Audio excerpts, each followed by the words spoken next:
In today's show, an update on Chauncey Billups' legal situation, peeking at the injury report, plus a mailbag. Welcome to Locked On Blazers. Let's get into it.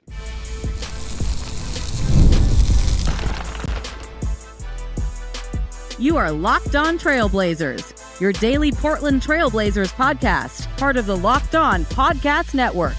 Your team every day. What up, world? It's your past first point guard and Trailblazers reporter, Mike Richmond. You're listening to another episode of Locked On Blazers, part of the Locked On Podcast Network, available wherever you get podcasts and also on YouTube.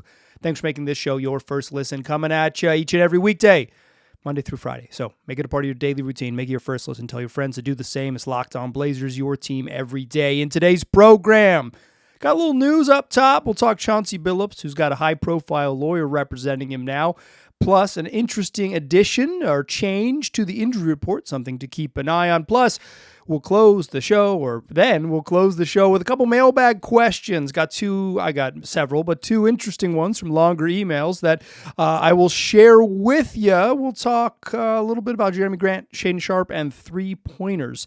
Let's get into the news of the day. This is reported by Sam Amick of The Athletic. I'll read you the news first, then I'll add you some caveats. The news! Chauncey Billups has hired a high-profile, famous attorney to represent him. Mark McCasey, an attorney who has worked in recent years with Donald Trump. He worked as the defense attorney for Edward Gallagher, a Navy SEAL in 2009, who had murder charges brought against him and was eventually acquitted with McCasey as his lawyer. McCasey, famously the lawyer for Sam Bankman-Fried during a massive fraud case with FTX. Fried was convicted of fraud and conspiracy charges, but McCasey was his lawyer. But the big one to know in this thing is that Mark McCasey is the lawyer for Joe Sandberg. Who is that? Oh, that's just the CEO of Aspiration, the fraudulent tree planting company that allegedly paid Kawhi Leonard $48 million to do nothing. Sandberg has pleaded guilty to 2 counts of wire fraud in relation to that scheme, in which he defrauded investors of $250 million. That's his lawyer, Mike McCasey. Chauncey Billups was previously represented by Chris Haywood. You'll know Chris Haywood from when Chauncey Billups was walking out of the courthouse here in downtown Portland. He's the incredibly tall dude with the beard. Got to be like 6'6". He's very big, taller than Chauncey Billups. This doesn't really mean anything in the grand scheme of things, but I will do my best during this. This is the caveat here. I'll do my best during the coming months and maybe years. This could drag on, but coming months for sure, to not bang you over the head with every little bit of Chauncey Billups news. But this is noteworthy because this strikes me as, without making any value judgment on Sam Bankman-Fried and Joe Sandberg's, legal status or whatever, or the president or whatever, with no value judgment at all. This is the type of lawyer you hire when you are wealthy and in big trouble. Whether you are eventually found guilty in court or whatever happens to you, blah, blah, blah, whether you go to court, whether you plead guilty, that's like another thing that will happen down the line in some other situation. But what this strikes me as is this is the type of high-profile lawyer you hire when you are in big trouble. And it is incredibly clear that Chauncey Billups is in big trouble. Whether he's guilty or not will be decided somewhere else. But these are serious charges, and you hire a serious lawyer who works at this level of stuff, who works with the president of the United States and works with, the sort of wealthiest. This is a value judgment, but I will say this: the wealthiest criminals in throughout our country. I mean, Sam Bankman-Fried is a very wealthy criminal. Joe Sandberg seems like a pretty wealthy criminal. So Billups has a new lawyer, and it's a new lawyer with a big name. That was reported by Sam Amick of The Athletic. Okay, here's the other bit of news. as we go news up top here in the program. That's what we do. We lead with the news, baby. How about the injury report? I am not one to read you the injury report, but there's a name to know. It's not that Matisse Thybulle is out with what they're calling a left thumb sprain. I think left thumb sprain is better than like broken bone in thumb. That's good news for Matisse Thybulle, but he is not going to play Friday night when the Blazers take on the Denver Nuggets. But that's not the important one. It is not necessarily notable that Shaedon Sharpe has now popped up on the injury report, left calf soreness. You'll recall that after the game, Chauncey Billups, not the coach, Tiago Splitter said that Shaedon Sharpe had been limping, and he's kind of limiting his minutes and monitoring it, and he was going to kind of talk to him and connect with him and see what's going on. Shaedon Sharpe listed as probable, not notable, but I guess now we have a name to what is ailing Shaedon Sharpe, so worth put that in your cap. Chris Murray, who missed the previous game with an illness, still listed as questionable, but the big name, the big mover on this one is Rob Williams. Rob Williams, who spent a couple days this week with the Rip City Remix in the G League, practicing with their...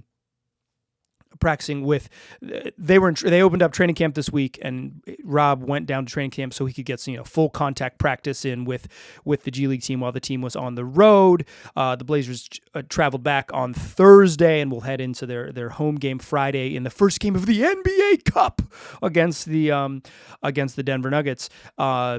But Rob is listed as questionable. That's an upgrade from where he's been. He's been listed as out consistently, and now he is listed as questionable. And he's listed as questionable with this on a G League assignment. So his status appears to me to suggest not that he is still on this return from injury, that is just that technically he has not been called up from the G League as it currently stands. That's we will see. It doesn't mean that he will play, but if heading down to the G League. I just had the practice facility in Ed anywhere. They came to him. Rob was already in the building. They came to Rob. But heading down to the G League for a couple days to get some work in is sign that you're getting close to return. Designation as questionable, not out, is a sign you're getting close to return. We could indeed see Rob Williams make his NBA debut on Friday, or his season debut on Friday. Okay, one other quick note that I should have mentioned, and I did not in my Chauncey Billups notes, but I skipped over it because I was excited to talk about basketball because I don't care too much to talk about Chauncey Billups. I said, I'm not going to beat you over the head with it, and then I skipped something in my notes. We got to go back to it now. Chauncey Billups, according to Shams Charania of ESPN, will not be getting paid during his leave.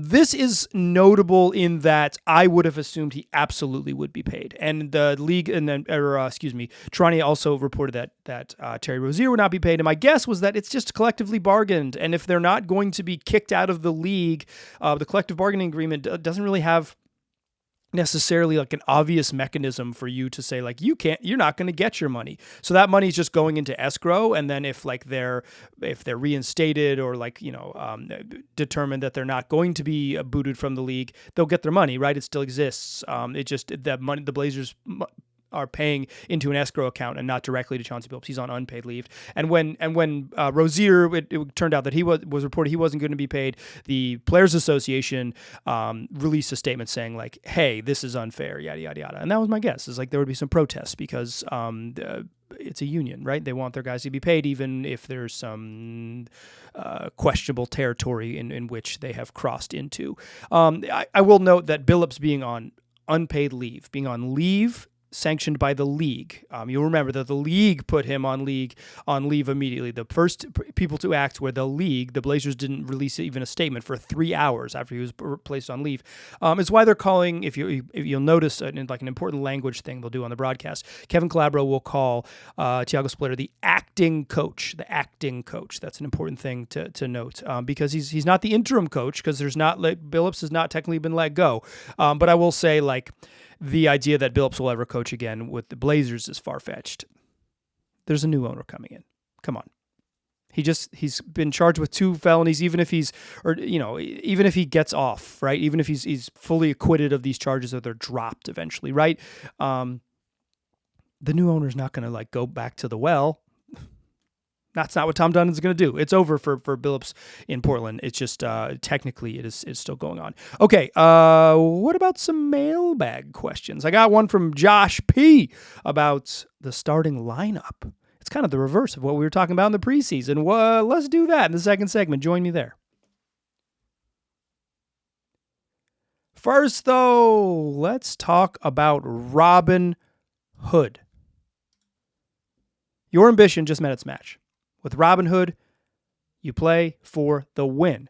And not just on game day, every day, locking in on every opening, beating your PR, beating it again. Channel that drive into your money. Robinhood puts you in control of your money. Trade stocks and ETFs, options, futures, and crypto all on one platform. You can now build and execute your own trades from a desktop with Robinhood Legends advanced tools, or take advantage of the new Robinhood Strategies with a tailored portfolio managed by a team of experts. You expect more from yourself, expect more from your money. Get started today at Robinhood.com/yourmoney. Again, that's Robinhood.com/yourmoney. Your money, your move. Today's program is also brought to you by DoorDash. The NBA season is here and people are getting buckets, and that's good for you because DoorDash has found the perfect way to make sure that you're in your bag all season long. Whether you're watching highlights, whether you're watching for your fantasy team or your favorite player, DoorDash is going to make sure that game night is even better. DoorDash, the official on-demand delivery app of the NBA, and they're celebrating with something called the bag drop. Every time an NBA player scores 50 points in a game, DoorDash drops 50% off your order with Dash Pass the next day, and you're automatically entered for a chance to win the ultimate fan bag. We're talking player-inspired drip, exclusive gear, and stuff you actually want. DoorDash has you covered for late-night highlights, last-minute watch parties, and double OT fuel up. So the next time someone goes off for 50, use the promo code NBA50 the next day. Get 50% off on DoorDash with Dash Pass. Plus, your shot at the bag drop. Dash Pass members only, 50% off up to $10 the day after a 50-point game with the promo code. Terms apply. No purchase necessary. Ends April 13th. Open to U.S. residents 21 or older. Visit DoorDash.inyourbag.com for full details. DoorDash, in your bag all season long. All right. So this is a special delivery mailbag because I didn't ask for mailbag questions, and quite frankly, the two questions I'm going to share with you in this show are barely mailbag questions. They're longer emails that I said, that's a pretty good line of thinking. I'm just going to steal that. And I told the listeners that are viewers, I guess, I don't know how they consume the product. I told these everydayers that I was going to modify our email exchange for the show because I thought it was kind of a line of thinking that probably struck a chord with several people. This first question comes from Josh P., and this is an edited question from a longer email. In fact, I'd say about half of these words, Josh did not phrase it in this exact way, but this is after a couple emails. This is where we landed. This part is directly from Josh, and then I'll paraphrase from there. Is it too soon to talk about switching up the starting lineup? Josh continues. If the roles were reversed and production between Jerami Grant and Shaedon Sharpe were flipped, we would all be screaming for a change in the starting lineup. So is it right? Is it the right move to make a switch? Is it the necessary move? Is this all an overreaction? So I like this, right? I like this because I think the framing is correct. At the beginning of the preseason, we thought Jerami Grant was going to start because kind of the way he reacted to a certain question on media day, and because he had started every single game as a Trailblazer up to this point, and it just seemed like we were headed in that direction. They'd been effective with him in the starting lineup. And quite frankly, he's been very good. He's just been really solid. You know, kind of doing a Jerami Grant. He still not grabbing rebounds, still not dishing out assists, but he's just so much more efficient. The efficiency that did not exist on offense last year. Like, he hasn't reinvented himself, and that's not what you're asking for. You're asking for the things that he's actually good at to be actually good, and he's been that, right? But Shaedon Sharpe, who had a really nice opening to preseason, kind of fell off a little quietly, kind of fell off a little bit after that, but you know, like, for the sort of larger health of the franchise, it seems like the right move to have Shaedon Sharpe be your starter. You want him to be the starting shooting guard of the future, of the present, of the now, and of the forever, right? And like he was probably better than Jerami Grant just last year. Just like straight up better at helping the team win basketball games. And so having Sharpe start from the beginning of the season made sense. It was celebrated. I think it was the right move. I thought it's the right move in the micro. It's the right move in the macro. This was the right move. But if this had been the exact same thing, as Josh P points out, like if Shaedon was producing like Jerami Grant off the bench and Jerami was producing like Shaedon in the starting lineup, I would be going nuts on this program. That's correct. And you, dear listener, would probably be going nuts in your wherever you are listening or viewing this, right? Many of you probably like in your car on your commute to work, you're like, that's right, get him out of the starting lineup. And you'd be right to be that upset. But the question is like, is this an overreaction or a necessary or right move? I don't think it's an overreaction necessarily. I don't think it's necessary either, but it could be the right move. In fact, I said this with when we thought the roles were reversed, is that I thought Shaedon Sharpe should start, but if he didn't, I didn't think that was that big of a deal. And right now, Jerami Grant coming off the bench, I don't think it's that big of a deal. What you're talking about is like a minor reduction in playing, like an opportunity to play, right? By coming off the bench, Jerami Grant sits for the first about 4 minutes of each half, which means that he has 40 total minutes available to him to play.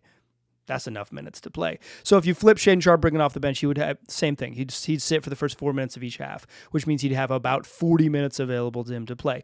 You're only going to play 32-ish, 33 at the most, maybe 34 at the most, right? People like to throw out the number 35. Not that many dudes in the league play 35 minutes on average, right? So you're talking like 32-ish minutes. If you come off the bench, you're talking 28, 29-ish minutes. Some guys play a little bit more, but right in that range is about average for starter versus bench, right? So I don't think it's like materially different in opportunity. I think what this speaks to me is the question I sort of have about Tiago Splitter. I think he's I listened to a long podcast with him called on Slap the Glass, where he talks about his sort of development philosophy and his coaching philosophy and all these things. And he's just like, listen to him talk about hoops, very smart basketball mind, right? Very smart basketball mind. In his 1 year coaching at Paris basketball, very successful, right? Clearly, someone who really knows. I think he understands X's and O's at a high level. I think listening to him talk, his like philosophy on player development, I really like. But I think the hard part about the NBA is managing egos. That's the hard part about coaching in the league. There's a lot of smart dudes. It reminds me of David Blatt, right? I think David Blatt's like an NBA genius or a basketball genius. He was basically just like unable to be someone who could do the ego thing in the NBA. He got thrown into the LeBron fire, which is a different type of fire than the Shaedon Sharpe or Jerami Grant fire, but still, like Blatt is clearly like a true basketball genius, but like didn't have what it takes to be the sort of ego manager, whatever that it takes to be an NBA coach. And so I wonder with this stuff with Shaedon and Jerami Grant, that'll be an interesting test for how Splitter handles it. If Jerami Grant were to suddenly be the starter over Shaedon Sharpe, I think it would be a little bit maybe premature after 5 games, but it wouldn't be it wouldn't be outrageous. Grant's been much more productive and Shaedon Sharpe has struggled. It is what it is, right? Like players care about starting, but to me, the question isn't really who starts, it's who finishes. Like at the end of the game, if both of them are on the floor, you're making choices about who plays at the very end of the game. If they're going to play about the same number of minutes, I'm talking about that last sub at about the 5.5, 6 minute mark of the game to say, okay, let's get our dudes in there and try to win. If they're both on the court then, or you're picking between one and the other, that's when it becomes a little bit dicey. But the first 4 minutes of the game, I don't think matters too much. I don't think it's nothing, but I don't think it matters too much. But why I think this is a question more about Tiago Splitter than it is about these two guys is because they're both going to play. They're both going to play. So this is a question not necessarily about like who starts and who, like it's probably for me too early to talk about switching up the starting lineup, but I think it's a very normal thing to do. If that was the decision 5 games in, very normal thing to do. I would have no problem with it whatsoever.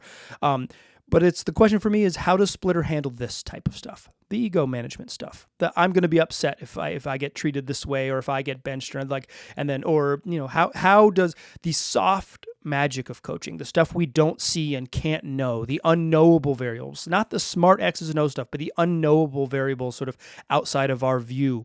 That's the interesting part about Splitter, because I think he's going to be a really sharp basketball mind, but balancing the Grant, Sharpe, and other questions that are other sort of roster and playing time questions that are similar to this, like say when Scoot Henderson gets back, although I don't think that's that tricky either.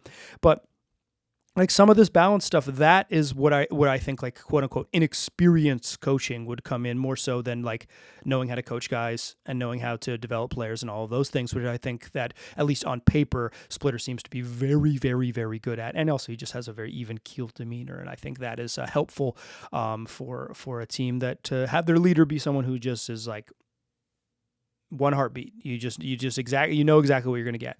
All right. Let's. I got one more question. It's a stunning hot take about 3-pointers, and whatever you think, you're probably wrong. Join me in that third segment.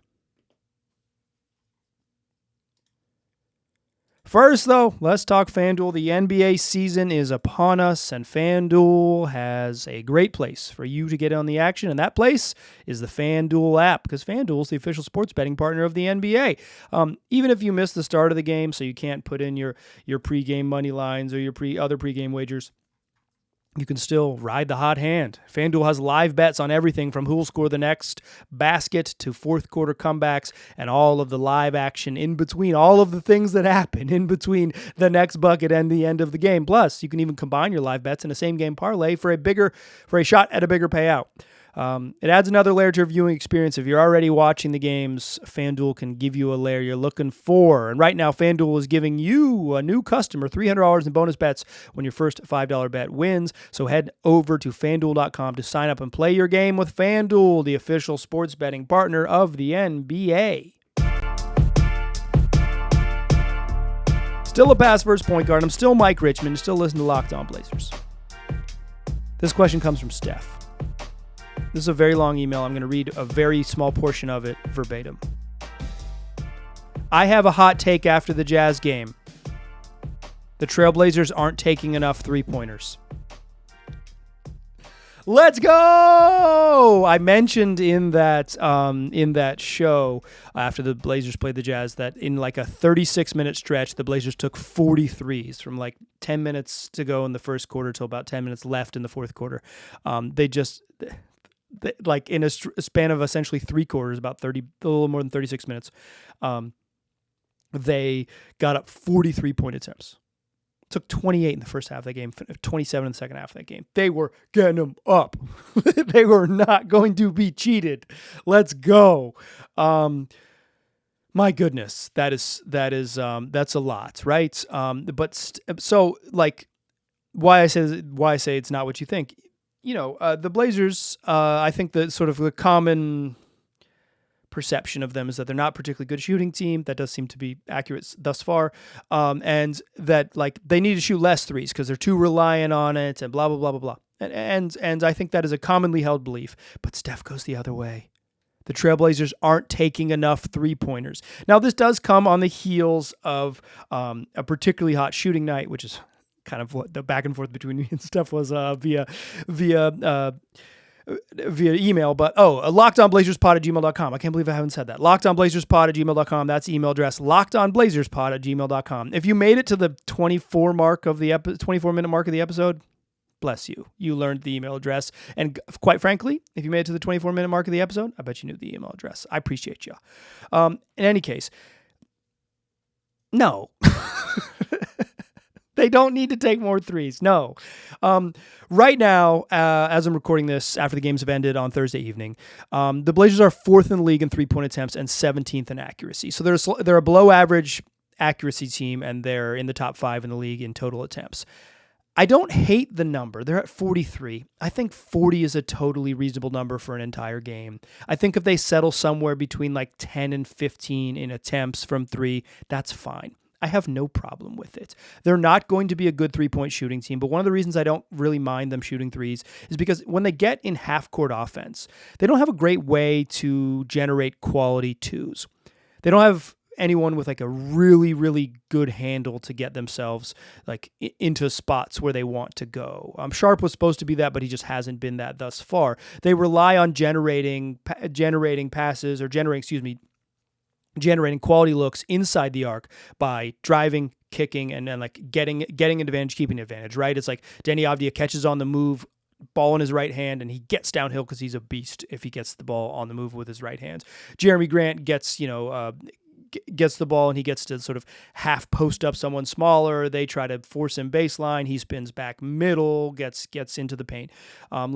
But it's not like they can throw the ball into Donovan Clingan and get post up points. They don't even really have like anyone they can consistently run good pick and roll action with.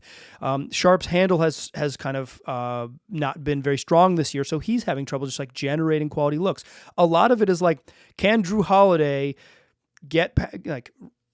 take a pick and roll, snake back, put a dude on his hip, get an advantage, kick out here, that guy drives. Like it's a somewhat methodical to generate good twos. But they're committed to it. They drive, they pass, they share the ball, they try to play with pace in the half court. Like they're committed to a certain style in the half court. They just like don't have the skill sets to like generate really quality looks. That's never been Denny's strengths. It's not what he's really good at. He can be a really good player without that skill. Toumani Camara just like it's not a half court player at this stage in his career. It's hard for them to put out guys who can, it's Drew, it's maybe Shaedon eventually, but has not been, and it's Jerami Grant. It's Drew and Jerami who can score consistently in the half court, and even then, you're talking jump shots. So I don't mind them taking threes because often drive, kick, shoot a jumper. Like you might just get a better look. It might just be a straight up better look for the aforementioned Toumani Camara, certainly, and maybe even for Denny on a lot of these situations to take a catch and shoot 3-pointer than to try to drive into the teeth or try to create an advantage on a drive that you just like don't have one. So I don't think they need to take more threes, but I don't think the volume in and of itself is a problem right now. I think it's like the problem with small sample sizes. They just took like a kajillion against Utah because in the middle quarters they made a kajillion against Utah, a positive reinforcement game. I think settling into taking about 40, being like a middle of the road team in attempts, like I think that volume is totally normal. But I think the best version of the Blazers is going to be a team that generates a ton of rim looks, and they're going to generate a ton of rim looks by playing fast, by running off makes and getting all the way to the rim before they face a set defense, by running off steals because they're going to generate steals, and they play this hounding pressure defense. They've had 10 steals in every game thus far this season. I just straight up disagree with the premise that they need to shoot more threes, but I think if you're on the reverse of this, I don't think this Steph take is necessarily that hot. I just think like there are often going to be trips when the best shot you can generate is a three, but what the Blazers have to balance is settling for the best shot early in the clock versus like working it, working the system, working the drive, kick, and get an advantage keep an advantage to see if you can get a better shot.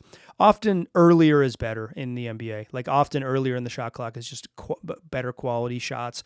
At some point you do need to play a little bit slower because you just can't gun up a shot at the 17-second mark of every single possession, right? Like either because, hey, like you're up 22 against the Jazz and you don't just want to like have a bunch of 5-second possessions. Like you do want to see if you could maybe steal 18 seconds of clock and try to hold on for a win, or like teams are just gonna play good defense. Like even if you're not like running clock, which is strategic, like on your behalf, right? A choice.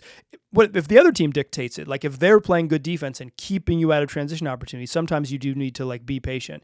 I don't think like they don't need to rush threes. I think it's easier to know it when you see it. I watched rewatch prior to hitting recorded this, the last 6 minutes of the Jazz game where they played much more half court basketball. I thought they got totally okay looks. I thought early in the quarter they were a little chaotic, but and their defense is really bad at the beginning of the fourth quarter.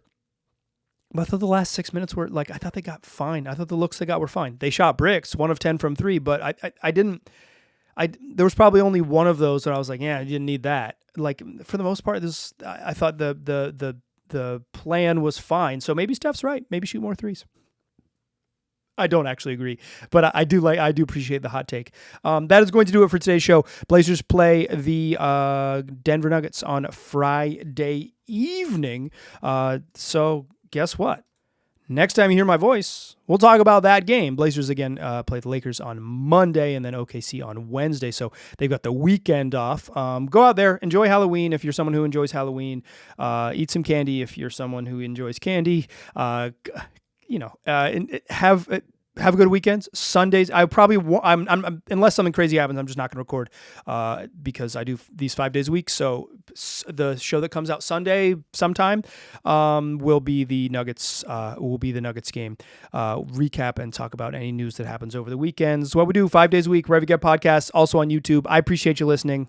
I'll talk to you soon.